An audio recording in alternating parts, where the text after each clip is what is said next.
My name's John, and my wife and I and our four kids have been 100% estranged from my wife's family for about 3.5 years. There are about 40 people in the family, and there's a lot that we've had to kind of unpack and kind of process over the last 3.5 years and kind of put pieces of the puzzle together. I wanted to share some lessons we've learned through our family estrangement and kind of share some experiences that matched with it.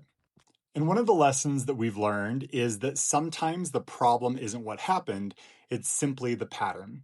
So let me just share an example of this. When my wife Ashley and I first got engaged, her sister was pregnant at the time, and she actually sat us down and asked if we could move our wedding reception so it would work better around the nursing schedule of her unborn baby.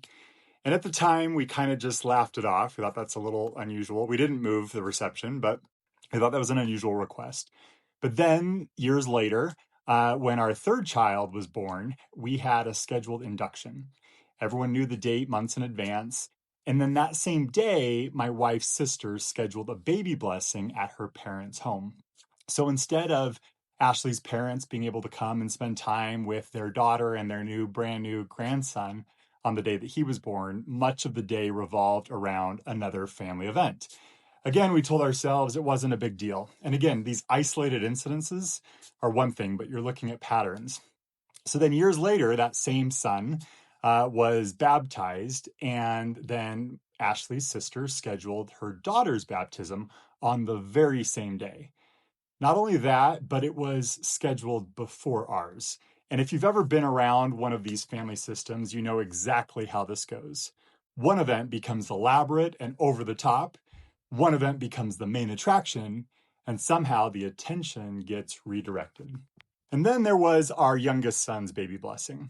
Without coordinating with us, my mother-in-law planned a family fireside, which, you might not be familiar with that term, but it's kind of like a church study group, but we did it with just a family. And it was immediately after, and it featured Janice Cat Perry and Greg Olson. So those that are members of our church will recognize those names. Again, it's not that the family fireside was a bad thing. It was that it was never communicated to us, and it was on the heels of our baby blessing, and kind of like hijacked the event.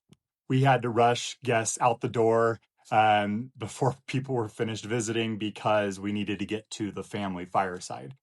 And then even Ashley's birthday, wasn't safe. Many years I tried to host something special to celebrate her. I bake cakes, and so I love being able to celebrate her. But multiple times, my mother-in-law would show up to the event that was specifically like at our home for my wife. And then she would bring gifts for the June and July birthdays, and she would want us to sing happy birthday to all of the June and July birthdays. It was like my wife couldn't just have a day to herself where she was celebrated.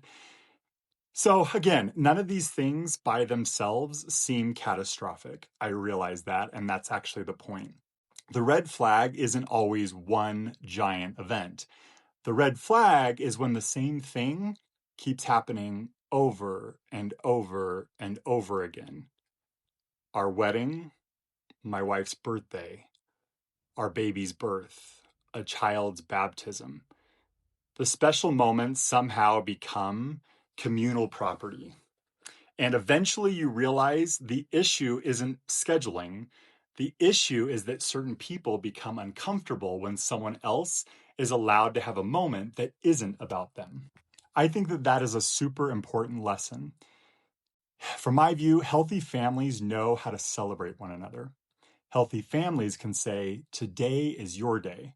Today is your child's day. Today is your moment.